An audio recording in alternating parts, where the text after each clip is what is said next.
كتب الجملة الأساسية بعدين ظرف الزمان وبعدين جاب الجملة التانية اللي هي غير أساسية، ما حطش كوما. لما حط الظرف الزمان الجملة بتاعته في الأول حط بعدها كوما لأن هو عكس. before you leave الكوما دي مش حكاية punctuation، حكاية ده جرامر. الكوما دي مهمة جدا عشان هي دي وانت جاي بتقرا بتقولك الستراكشر بتاع الجملة ماشي ازاي. كان في نكتة على حكاية الكوما ديت، يقولك ايه، واحد بينده على البوليس في حرامي سرقه وكاتب كلام، كاتب ايه، help a thief ومش حاطط كوما. فالبوليس جه خد الحرامي ووصله، ما قبضش عليه.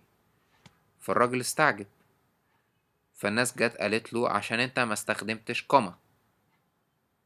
help المفروض يحط كوما a thief، فالكوما ممكن تغير المعنى، بس كانت نكتة يعني. ما علينا. In each of these examples there are two clauses. You leave and I will sign the check. ادي clause وادي clause. And the clause you leave is an adverb time clause because it's introduced with the connector before. هي تابعة لظرف الزمان. In the first example, the connector before comes in the middle of the sentence and no comma is used. In the second example, the connector before comes at the beginning of the sentence. In this pattern, when the connector comes at the beginning of the sentence, a comma is required in the middle of the sentence. The following example shows how this sentence pattern could be tested in structured questions on the TOEFL test. في subject طاير هنا was late, comma I missed the appointment. I missed appointment جملة مفيدة وكاملة، ودي clause، أكيد دي clause كمان عشان في كوما. وعشان هنا في كوما يبقى هنا في ظرف زمان جه في الأول.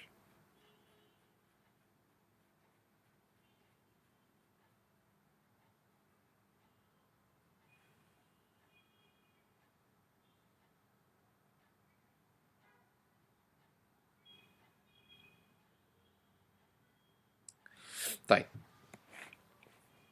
هو الاختيار الصح هنا هيكون since he، بما انه he was late I missed the appointment. طب ليه مش because؟ عشان ما فيهاش subject، ما فيهاش subject، يعني ما ينفعش اقول because was late. فين السبجكت؟ ما فيش subject، يبقى ده مش clause. clause قلنا subject زائد verb. طيب I was late clause حلو، بس طالما في كوما فين الكونكتور؟ مفيش كونكتور. I was late I missed the appointment مفيش كونكتور لأن هنا في كوما، لازم يبقى في كونكتور، يبقى دي غلط. because مش معاها subject وما ينفعش تيجي كده في الأول. طيب مفيش subject ما ينفعش. The train was late، طيب دي clause مفيدة. I missed the appointment نفس القصة subject verb بس مفيش كونكتور. طيب هنا في subject he was late، هي دي subject بس في كونكتور since he was late I missed the appointment في comma. In this example you should recognize easily that there is a verb was that needs a subject ما فيش subject. There is also another clause في clause تاني في الجملة I missed the appointment. If you choose answer A or answer C you will have a subject for the verb was اللي هو I أو the train, but you will not have a connector to join the two clauses. Because you need a connector to join two clauses, answer A and C are incorrect. Answer B is incorrect because there is no subject for the verb was. مفيش subject زي ما أنا قلت لكم بالظبط. Answer D is the best answer because there is a subject he for the verb was, and there is a connector since to join. أهم حاجة هي دي اليونت كلها بتتكلم عن كده to join the two clauses. The following chart lists adverb, time and cause, connectors and the sentence patterns used with them. طيب ادي ظرف الزمان او الكونكتور بتاع التايم، وادي الكونكتور بتاع السبب cause، ودي الكيوردز بتاعتهم after، as soon as، once، when، as، before، since، whenever، as long as، by the time، until، while. since يعني منذ، هنا جت منذ. since he was late I missed the appointment. ماشي. لا أنا آسف، since هنا مش هي نفسها since اللي جت هنا. since هنا بما إنه، يعني دي السبب، أكيد هنلاقيها في الجدول بتاع السبب. since ديت هنا منذ غير أهي، غير since دي. since هنا بمعنى السبب. as زي as و as اللي هنا دي as الوقتية ودي as السببية. now that because بسبب، since in as much as، معرفهاش دي أنا أول مرة أشوفها. in as much as أول مرة أشوفها. طيب أدي subject verb، أدي connector subject verb. الكونكتور جه في الأول subject verb كوما، أهي كوما حطيتها لك في البناء subject verb. Teresa went inside because it was raining. Because it was raining, comma, Teresa went inside.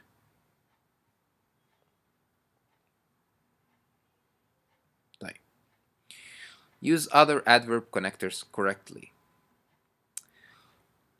I will leave at 7 if I'm ready. Although I was late, comma, I managed to catch the train. سيبكوا من المعنى، خليكوا في البناء. I will leave. I am ready. يبقى لازم يبقى فيه connector. خلاص هنا الكونكتور كانت if. Although I was late, comma، لأن الكونكتور جه في الأول يبقى لازم نحط الكوما ونشوف الكلوز اللي بعد منه. I managed to catch the train. Adverb clauses can express the ideas of time and cause, as you saw in skill 7. Adverb clauses can also express a number of other ideas, such as contrast, manner, and place. Because these clauses are adverb clauses, they have the same structure as the time and cause clauses in skill 7. Study the following examples. In each of these examples, there are two clauses that are correctly joined with adverb connectors. In the first sentence, the adverb condition connector, if, comes in the middle of the sentence. In the second sentence, the adverb contrasts حاجة عكس حاجة. بالرغم من كده حصل كذا. Contrast حاجة عكس حاجة، فيها تباين، دي عكس دي. أبيض وأسود. بالرغم من ده أبيض التاني كان أسود. Contrast connector although هي دي الأداة comes at the beginning of the sentence and a comma is used in the middle of the sentence. The following example shows a way that this sentence pattern can be tested in the structure section of the TOEFL test. You will get أدي clause a good grade on the exam provided أدي الكونكتور provided أدي الشرط أداة شرطية provided. يبقى احنا عايزين clause subject زائد verb. studying ده فعل ناقص اللي هو احنا لسه قايلين عليه adjective participle. study to study you study ده clause you study provided you study ادي subject وادي verb وادي أداة الشرط وادي الجملة الأولانية you will get provided you study. In this example, you should quickly notice that adverb condition connector provided هو دي أداة الشرط الواصلة. This in this example, you should quickly notice the adverb condition connector provided. This connector comes in the middle of the sentence. Because it is a connector, it must be followed by a subject and a verb. The best answer to this question is answer D, which contains the subject and verb you study. طيب تعالوا نشوف شوية حاجات أخرى. Condition, contrast, manner, place. زائد الحاجات اللي كانت في skill number 7. Before, after, as soon as, since, because, as, in as much as. كل ده هنزود عليهم دول. Condition, if, كل دي أدوات شرط. If, in case, provided, providing, unless, whether بالH ها مش weather يعني طقس، لا weather يعني هنا حاجة مشروطة، في شرط في الموضوع يعني. الكونتراست الحاجات اللي عكس بعض although بالرغم من even though while. شوفوا though although هما الاتنين نفس المعنى، بس واحدة فيها al واحدة من غير al. while whereas خلوا بالكوا while برضو جت بمعنى ظرف الزمان، أثناء يعني. whereas manner as in that place where wherever. طيب subject verb connector subject verb connector subject verb comma subject verb. انا بعمل highlights على الحاجات اللي احنا عمرنا ما خدناها في المدارس، حكايه الكوما ديت، لان انا دلوقتي عمال التقط الحاجات الجديده اللي احنا ما نعرفهاش. فحكايه الكوما ديت حاجه انتوا ما نعرفهاش يعني. Bob went to school even though he felt sick. Even though Bob felt sick, comma, he went to school. A comma is often used in the middle of the sentence with a contrast connector. The Smith family, ادي subject, arrived at 2, comma, while the Jones family arrived an hour later.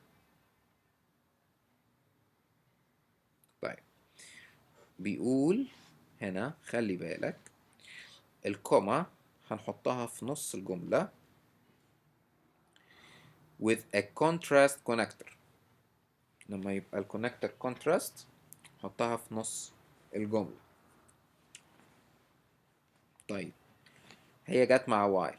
طيب the Smith family arrived at 2 while the Jones family arrived an hour later. ماشي.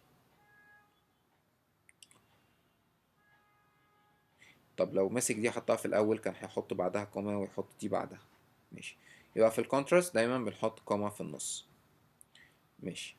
يعني الجملة دي حتى لو although الجملة بتاعت although دي جت في النص كان هيحط كوما بعد الجملة الأولانية عشان هي كونتراست، ده اللي هو بيقوله. أما الباقيين لأ، حط كوما بس لما بنعكس مش في كل الأوقات. طيب السكيل اللي بعد كده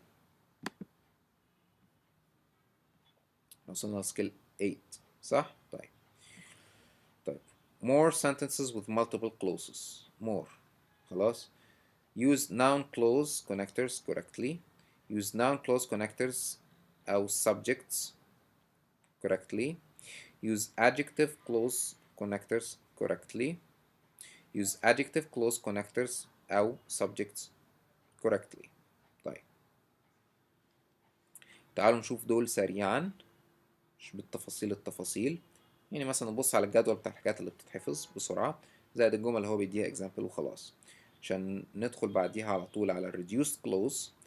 يعني هيشيل أداة الوصل، ولما يشيل أداة الوصل في حاجات لازم تتغير في الجملة عشان نفهم إن هو إجباري إنها يشيل أداة الوصل، إجباري لازم الحاجات دي تتعمل. ونشوف إمتى الفيرب بيتقلب مع السبجكت، فهنبص على دول بسرعة. أوكي طيب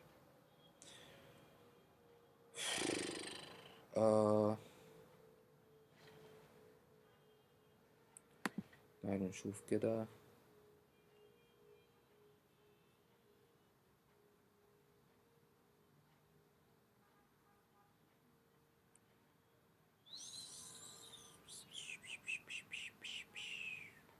عايزين سكيل 9 صح؟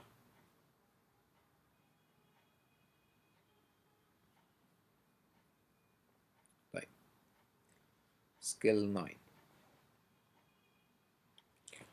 تعالوا نشوف الجدول